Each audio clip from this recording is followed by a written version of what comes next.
Good evening and welcome to episode 10 of Will You Review My CV? I'm your host, Alan Wozni, and this evening I'm highlighting two career advice submissions I made back in July 2019. And ironically, the both of these individuals were oil and gas professionals seeking to pivot or learn about the capital markets, and both submissions came through the LinkedIn Career Advice portal. I do want to, the one thing I want to highlight is the differences between in the follow-on responses I receive when I send my career advice, and it's usually either through the career advice portal on LinkedIn or the LinkedIn Premium Career Group. There's other ad hoc ones through contacts and so forth, and LinkedIn influencers, but these two I want to highlight.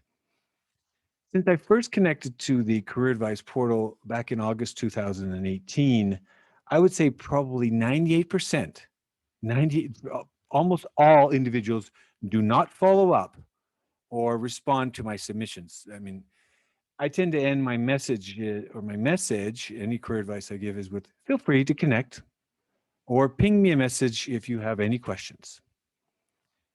I don't have any official statistics. I would think I don't I probably could find something from LinkedIn, but I never did follow this up. But I would think that out of 420 plus career submissions I've made to date, and the reason I say 420 plus because there's a lot I just literally give information or provide it.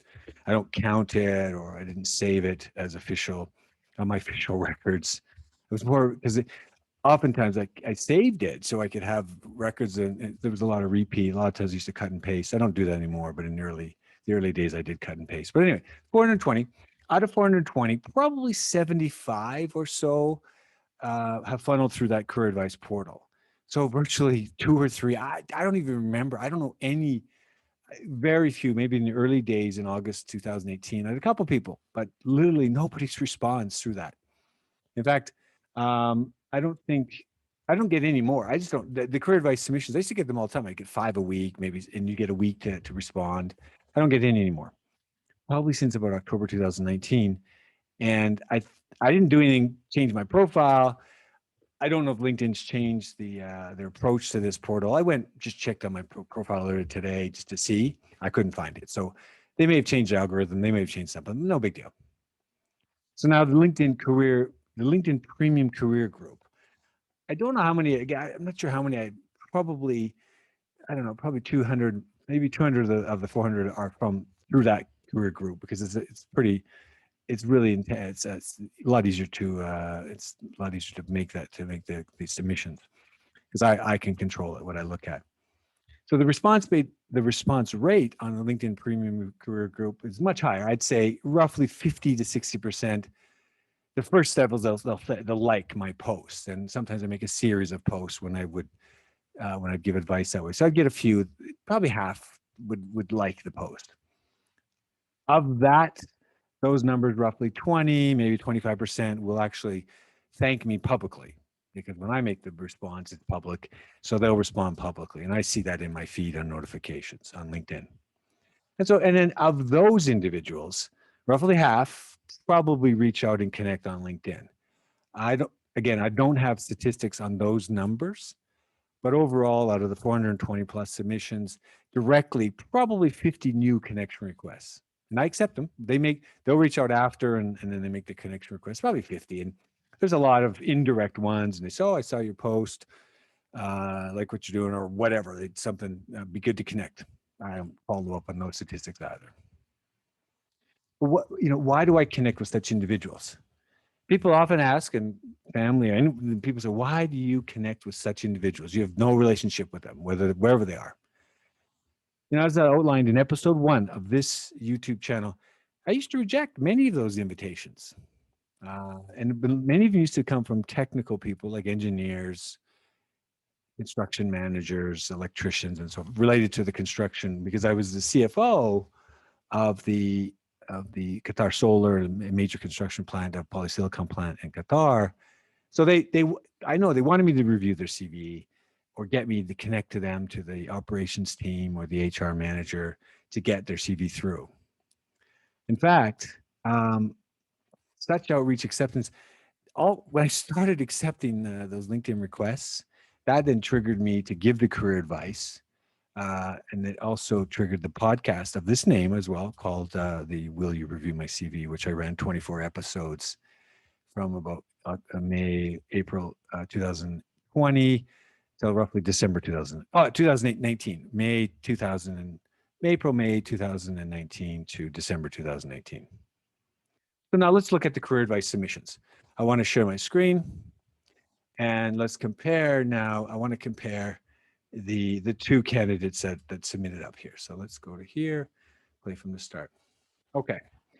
So this is episode 10, and I'm just the career advices that I'm going to focus on today is number 225. The candidate or the individual is Noor Jafri. She's here in Calgary. And career advice number 227, Jack Shia, I guess I pronounced that. He's also in Calgary. So number 225, Noor Jafri. This was through the LinkedIn career advice portal. And that's her question. That's what I saw in my feed. And I had 7 days or whatever it was to respond. How can I further expand my skill set in order to stand out for research analyst openings? So it doesn't tell much. You really need to look at their profile to understand where that comes from. So I looked at her profile today. Then I did as well, just to see where the background comes from. So her education before, she was working on the Chartered Financial Analyst program. And I remember, she's a geologist and a CFA candidate, and she had put that in. I gleaned that from looking at her profile at the time. She's completed the Chartered Financial Analyst. She's now a CFA. Her work experience. Back then, she worked for IGAT Laboratories. It's a Canadian oil and gas, I think, testing of, I really don't know the details. They've been around for a long time. So she worked for them for a couple of years. Now she works for Cormark Securities as an equity research analyst. So if you go back to her initial question, how can I further expand my skill set in order to stand out for research analyst openings? And she's found it. I don't know what she did, and I have no idea whether she took any of my comments or guidance or advice or whatever, whether how she proceeded, but she's got that role, what she's looking for, or what she was looking for back then. So what did I say? I literally was pretty short. I didn't say a lot. Gary Vaynerchuk, I gave her, because she was a graduate from the university, there was a podcast Gary Vaynerchuk did with a college graduate, what to do. And that's kind of that, find yourself branding awareness, how to create attention. Because that goes back to her question. How do I draw attention to my candidacy or, against other for analyst roles? I recommended tech investment newsletters because if you're going into the CFA, you're going to, they typically focus on public companies, but companies that are raising funds at if you call it the seed or Series A, Series B, C, D, E, F, whatever, until they go to IPO, that's important to know because I think they're the funnel for the next public companies. And so as a tech analyst or an analyst, capital markets, that's pretty key. Crunchbase, I recommend, because this is their space. Founders, funding history, you can get that detail. It's free. You can get that free, but there's a paid service as well, and you get more detailed information. TechCrunch, Equity Podcast. I've mentioned this before. Follow that. Listen to the podcast because they talk a lot of pre-IPO, seed, they did everything, landscape of venture capital funding all the way through to IPO. And then they talk about some IPOs. And recently, there's a thing called SPACs. SPACs didn't exist back in 2000, or at least they weren't talked about in 2019. But I'm not going to go into details. And then I gave information or details on oil and gas innovation that I knew of, because again, Noor Jafri's an oil and gas specialist. So I just found the current innovation in that space. And I listed them here: Tachius, Novi Labs, Sologen, GoXPD, Innovative. I don't know what those companies do right now specifically, but I know they're oil and gas plays. And then the last one was, I just basically shotgunned, look at AngelList for startup jobs, and startups, again, to be aware of the startup companies in Motley Fool, because you're going into the equity markets, and that's a big, if you're not into Motley Fool or Seeking Alpha, those are pretty standard in the investment equity capital markets, those two for sure, Motley Fool and Seeking Alpha. So that's the summary of the comparison from then. That was then, and this is now, June 2021. I just summarized it here to give a feed to see, to a comparison. If I was going to look at it today, I'd probably expand on my Gary Vaynerchuk for how to create awareness. Specific to her, I would just probably go into more details. Oil and gas. I've done several podcasts. CBP is Calgary Business Podcasts. I've done several episodes of many oil and gas tech companies here in Calgary. I would recommend listen to those podcasts, reach out to the individuals from those companies. Carrie McGrath is one, International Ultrasonic Technologies, really cool startup here in Calgary. And there's a plethora of others that followed suit. Carrie was one of the first. Oil and gas clean tech initiatives, several here. CO2 Energy, Paul Addo, I believe his name is. I don't know the podcast number, but they're doing some pretty cool stuff with carbon capture. And they called it literally, if you think about how do you describe it? And I asked as Beatrice Sanchez, she's the other side of the two founders.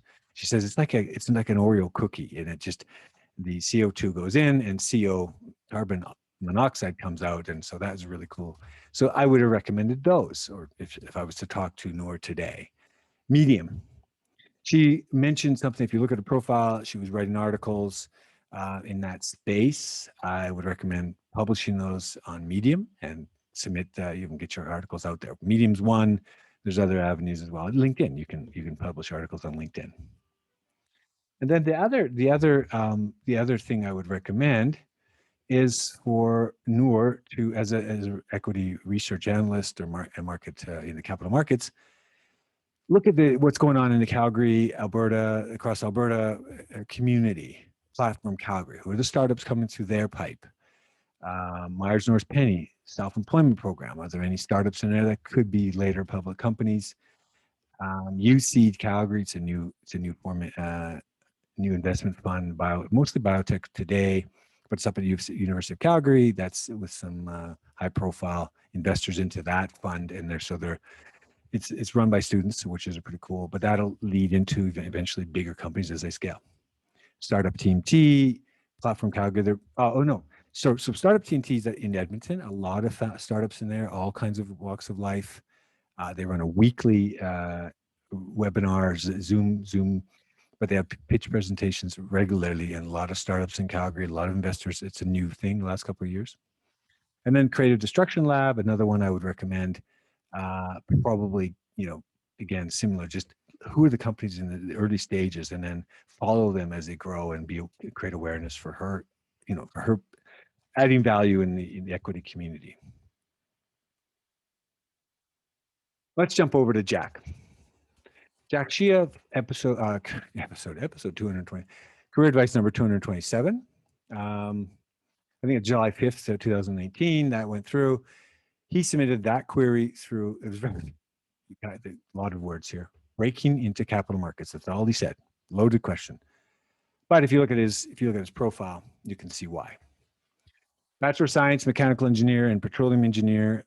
He got a minor in that, 2014. So he's been working a little bit longer than Noor was.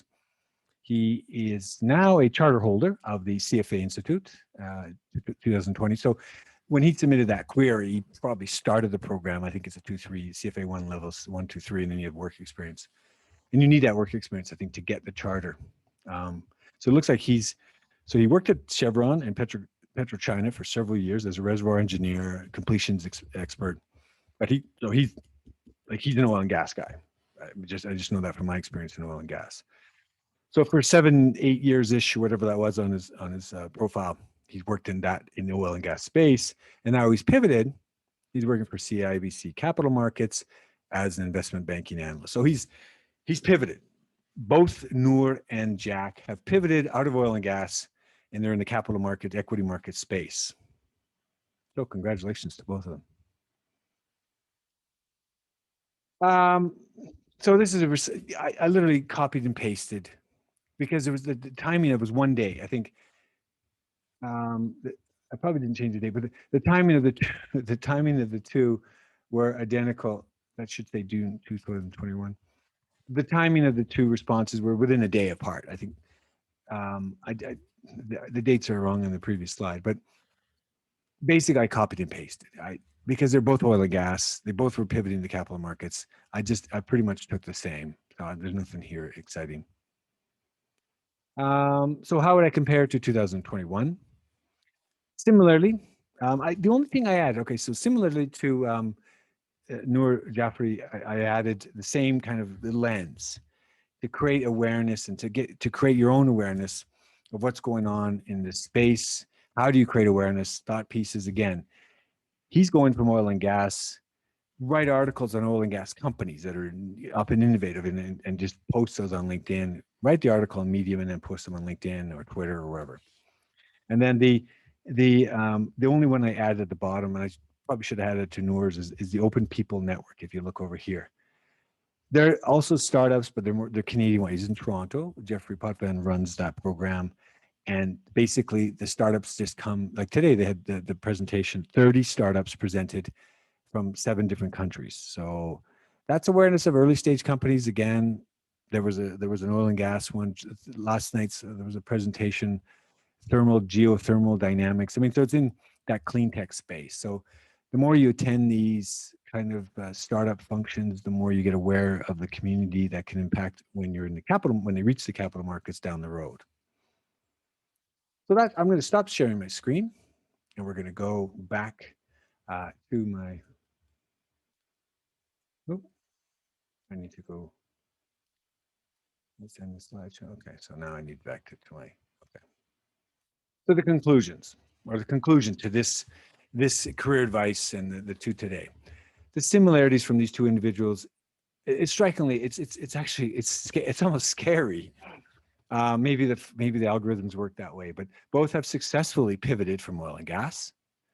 Both obtained their chartered financial analyst designation, and I said earlier, congratulations. Not easy.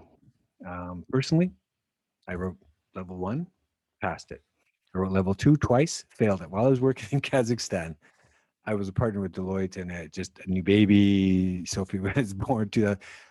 I failed it twice, and I just didn't get the study time in, and there's no excuses. I stopped the program. So, but I liked it. It's onerous.